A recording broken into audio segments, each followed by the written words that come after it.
Today we are changing the inner and outer tie rod ends on this Mazda 2.2 Skyactiv diesel. Later we will change the injector holding bracket and the valve cover gasket and the injector seals as well. But today we are going to do a suspension work. So as you can see, the wheel is already off. Here is the old outer tie rod end and there is the old inner tie rod end. So we are going to remove this. Stay tuned to see how to do it on your own. So remove this security pin, either use a screwdriver or remove it by hand. Basically just pull it. And now you can undo the nut. It is a size 17 mil. Sorry, it is a size 16 mil hex nut. No, it's a 17 mil hex nut.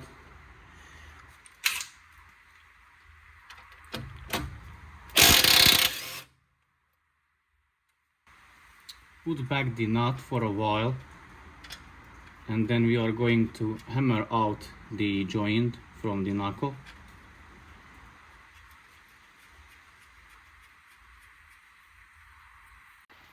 So give it a couple good whacks with a hammer and it should be loose.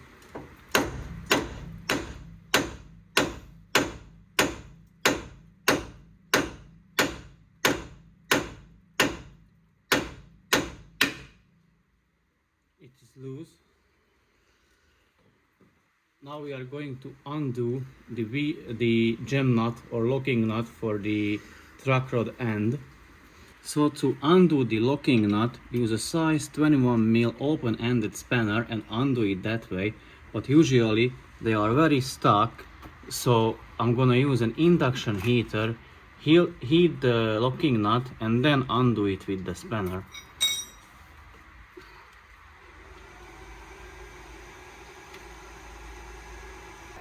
When it starts to smoke, it is a good sign so that you are getting there. Maybe one more minute and we will have it hot enough so that we can break the nut loose. So once it is hot enough, put the open-ended spanner 21 mil on the locking nut and give it a couple whacks with the hammer and try to loosen the nut.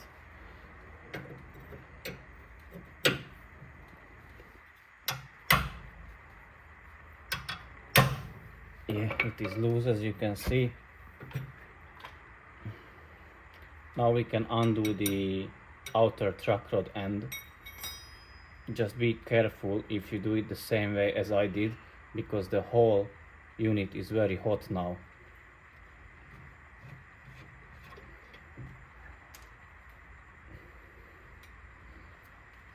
So basically you just twist it off.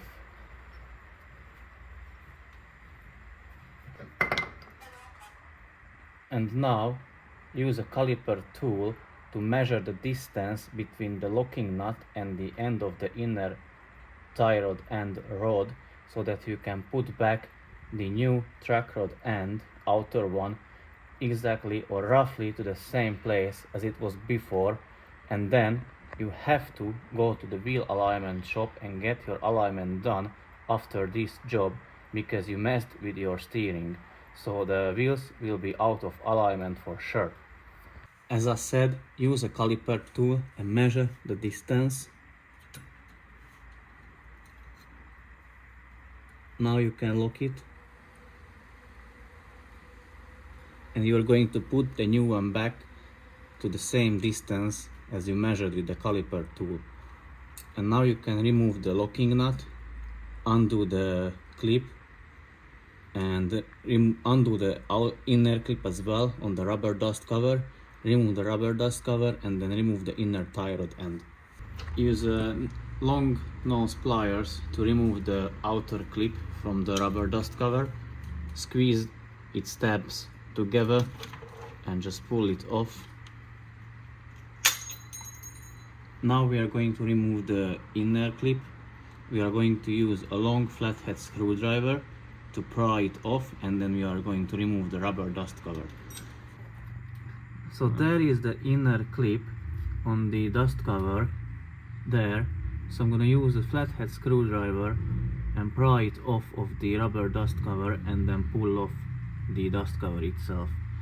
I'm gonna do that off camera because you probably won't be able to see if I'm going to mess around inside.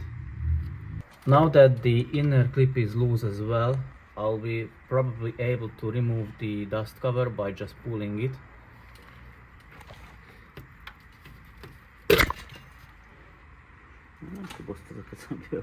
Yeah, it is off, and here was the clip, as you can see. So I pried here and undone it or loosened it, and then I was able to remove the dust cover, which is here.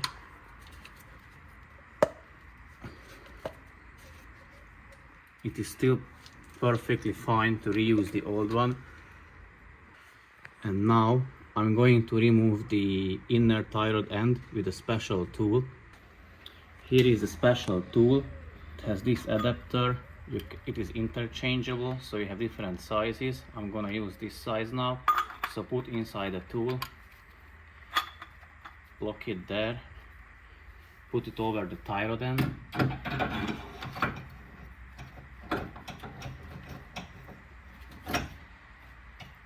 Now it grabbed on it, and I'm gonna use a ratchet with an extension.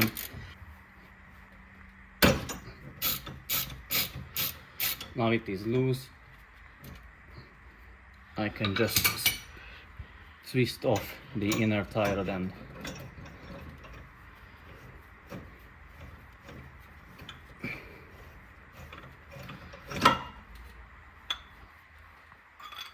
And here it is.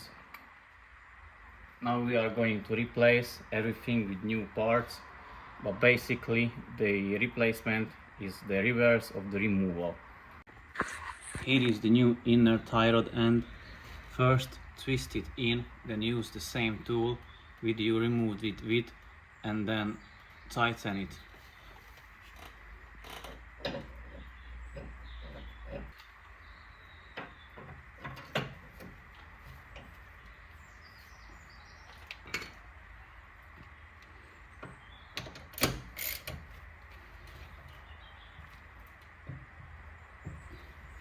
Yeah, just make it snug. And now you can replace the rubber dust cover. So it is perfectly fine if you just use a zip tie or a cable tie as the inner clip, because it should hold the rubber dust cover in its place. So put it over and then tighten the zip tie and reuse the outer clip, the metal clip as well.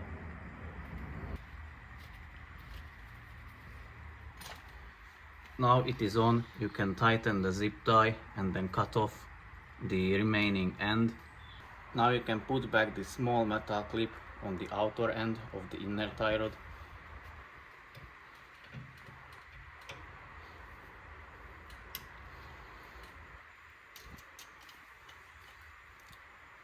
Twist on the locking nut and use the caliper tool as the reference of the measurement as we took before. So place the caliper tool against the end of the inner tie rod and twist back the locking nut till it's touching the end of the caliper tool. Yeah, now it is touching, so we can twist on the outer track rod end as well. Here is the new outer track rod end. Just twist it on. Okay, it's enough now. You can twist back a little bit the locking nut.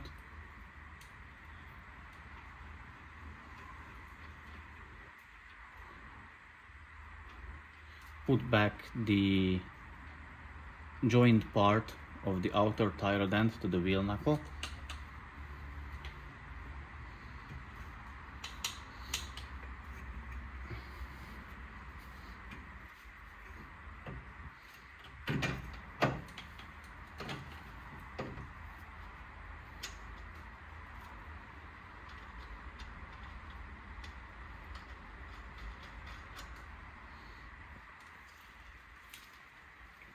tighten the track rod end.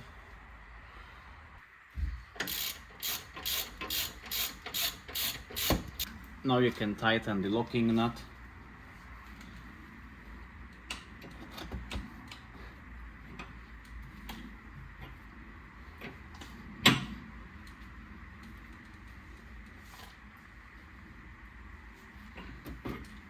And finally put back the cutter pin to the outer track rod end.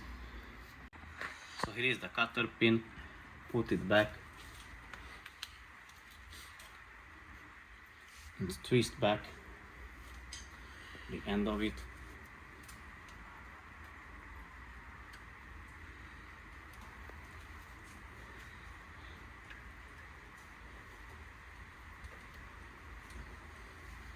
It's enough like that, but you can do the other side as well. It is up to you. I leave it like that. And finally, you can put back your wheel and you can say you're done with the job and you can call it a day.